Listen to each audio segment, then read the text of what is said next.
Hi guys, James here on Shelling Out. In today's episode, something a little bit different is happening. So, as you know, with the other boat, it's been fillered and primered, and we're waiting to get another coat of primer on it. We need to get that filler sanded. With the weather the way it's been, it's impossible at the moment to get on with that. All our work at the moment on that boat is focusing on the outside because we want to get it done before the bad weather comes, and then at least we can be working under shelter in a watertight boat. So in today's episode, I'm actually going to be doing a unboxing and review on a 2 kilowatt portable aircon unit. We've brought this out of our own money, and basically we've took a bit of a gamble on it because we want to see if we can run an air conditioning unit off grid, no hookup, no shoreline, completely off solar, batteries and an inverter, 2000 watt inverter. So yeah, it'd be interesting to see if we can use this because last year it was just unbearable on the boat. It was so hot at points I was going and sitting in the car with the engine running with the aircon on to cool down last year because it was so hot. So at least this year, hopefully, fingers crossed, we'll have a good night's sleep on a cool boat and it'll be a bit cooler for the dogs. So yeah, stay tuned and let's get this unboxed. Hello. So yeah, this seems to come pretty well packaged. So yeah, let's see. From the outside, there doesn't seem to be no damage on it or anything like that, but we'll cut these straps and get into it and see what it's like.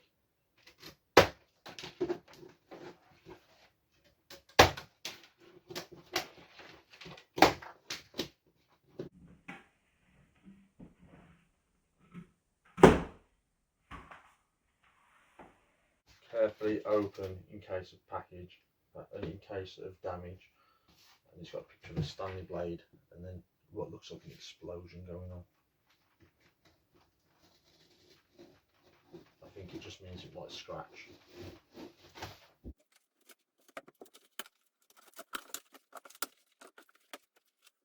Inside, more banding. Yeah, it seems to be wrapped well, to be fair.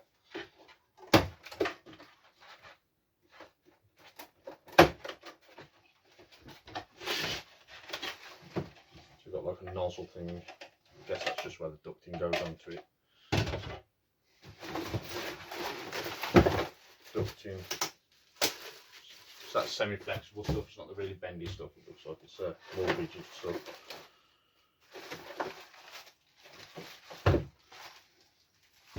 Bit of tube, cardboard. Quite well packaged. Yeah. The hell is that? I haven't got a clue what that is.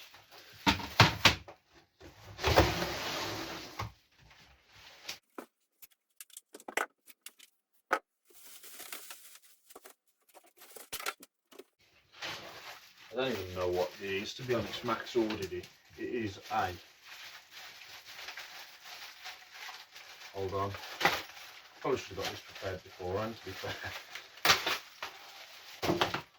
It is a HomCom portable air conditioner. And it can be ducted from a window. It's just telling all the ducting stuff there. Let's just plug it in and see what it does. I'll get tidied up and then we'll have a look at it.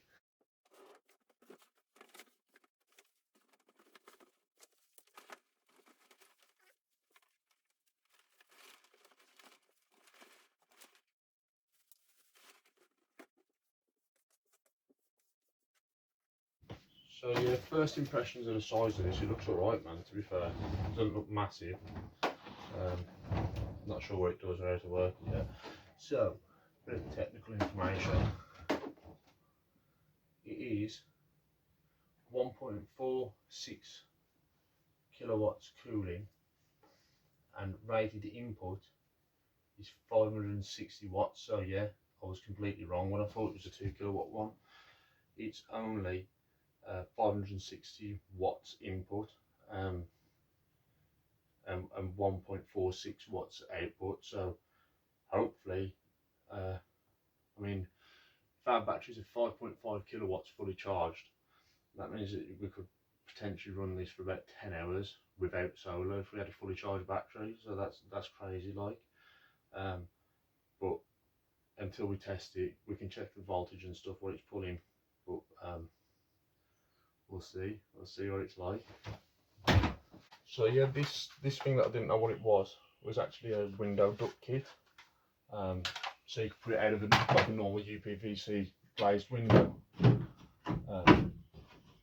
What I'll do is I'll have a quick look, and if that lines up to here, if it is able to go into there, you'd obviously cut it,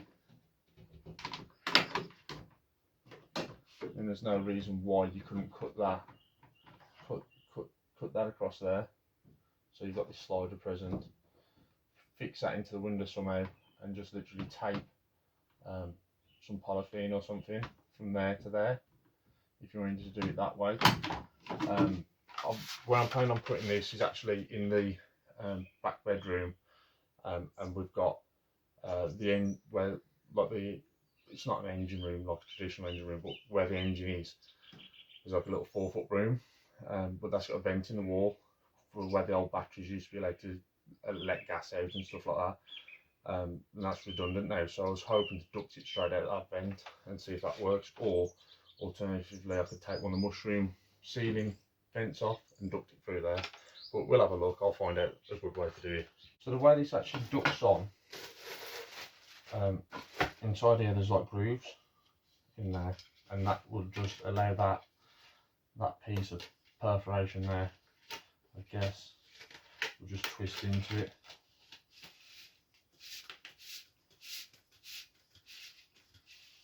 So there's no tools for that needed, and then that pulls straight out. Okay, yeah, it was me who was doing this wrong the first time. You're actually meant to twist it in until it goes tight, and then hopefully that won't pull out now. Yeah, that's stuck in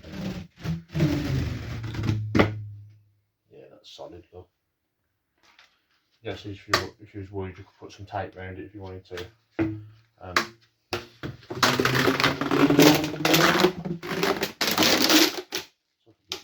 Giant accordion.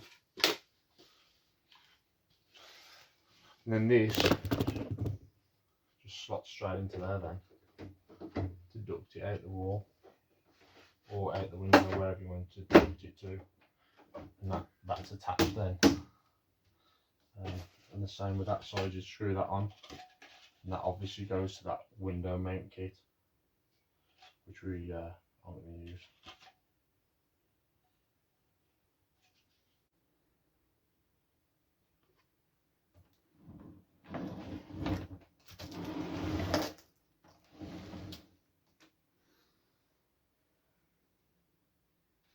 So I've been looking for the instructions on this, and it actually has got a dehumidifier built in, and it's air conditioning, and it's also got a timer, so you can set it for an hour or 2 hours or whatever. So that's pretty cool, especially in the winter. To be fair, if we're doing a lot of cooking and stuff, if it's as good as what it looks it's going to be on the specs, it might be worth keeping on board and running for a couple of hours a day in the winter, just to keep the boat nice and dry. We don't really get much condensation, but when you're cooking on LPG, that's a cat. When you're cooking on LPG, because it's a liquid gas, you do get condensation on the windows and stuff. So yeah, we'll see how it goes.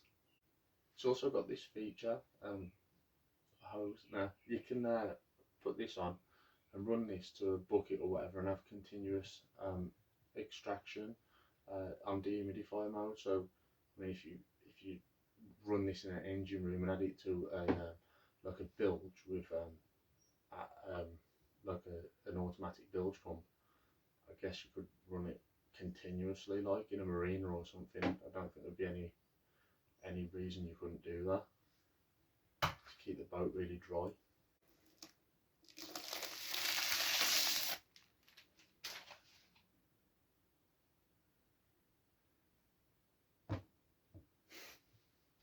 So what I'm going to do now, I'm going to get this plugged in, and we can have a look what it's like. So So as with most appliances nowadays, they only normally come with like a metre of cable, whereas that looks like it's got about, well, probably about 2.5 metres, well about 2 metres I'd say, the cable, so it's quite decent, because a lot of the fans and stuff like that you run, they come with really short cable, and it's so annoying, because you can't, on a boat you haven't got plugs like you have in a house.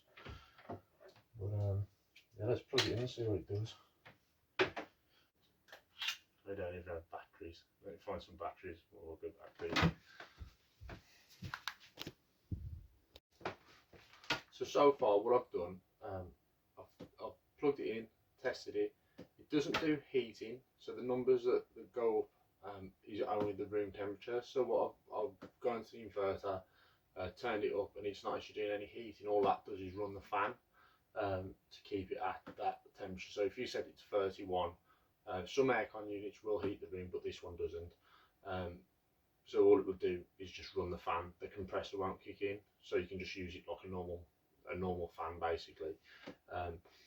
When you do have the compressor on, like I set it down to like 16 degrees and put it on full, and was pulling about 480 watts of power. So yeah, really like not a massive amount at all. We weren't getting really any voltage drop. The input to the inverter was still like 12.8 or 12.9, something like that. So yeah, it was decent. We are running lithium batteries. We've got 3 150 amp lithium batteries, which like does make it a bit of a difference when you come to use power.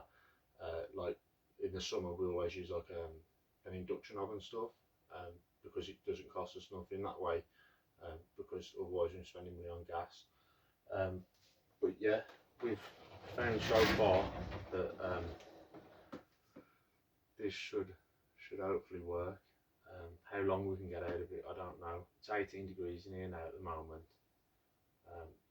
so between 17 and 18. So the temperature readout is working as well. It doesn't feel like that. It feels a lot colder, to be fair. I've got a really draft blowing on me because I've got the door open for the cat. But what I'm going to do, I'm going to get this set up in the engine room at some point this week, get it ducted in properly, and then when we get a really hot day, I'll bring the thermometer and we'll get some readings off it. But for now, so far, first impressions, it looks like it's going to do the job. I'm going to go and get it set up now anyway, so I can. I'm just a nerd. I just want to get it set up so it's ready. But yeah, I'll let you know how it goes.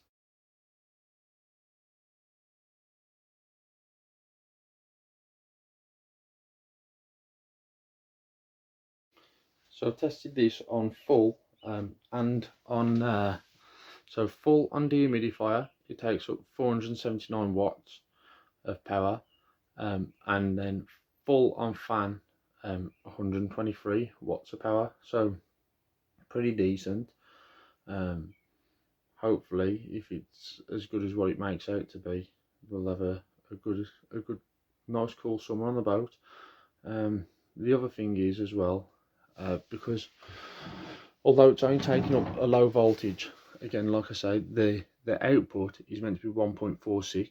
So, I mean, if this runs, you could potentially buy a bigger unit, or because they do these, and I think they do these up to like a 2 kilowatt input.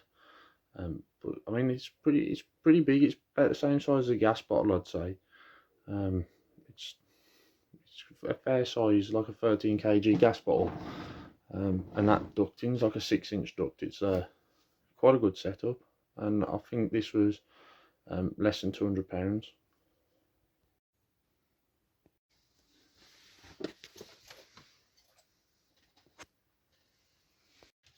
So I've been waiting for the right day to put this review out. We've had it in for about 2 weeks now, this unit, and we've tested it on a few occasions, and it really does work to cool the bedroom down, especially at night time. The good thing is as well, it's got a remote, so we can just literally, if we're feeling ourselves dozing off, just press the remote to off and it just turns off.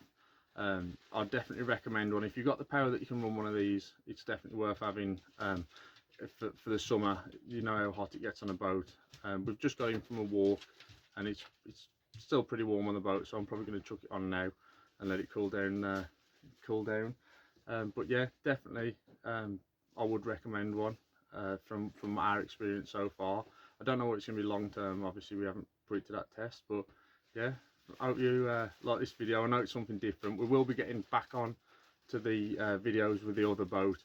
We're just waiting for the weather to be right to take the other side of the paint down and get it painted the same time. It's just the weather's been that much on and off that we haven't managed to get it down to the steel, but we will be doing some videos on that very soon. Thanks for watching, guys.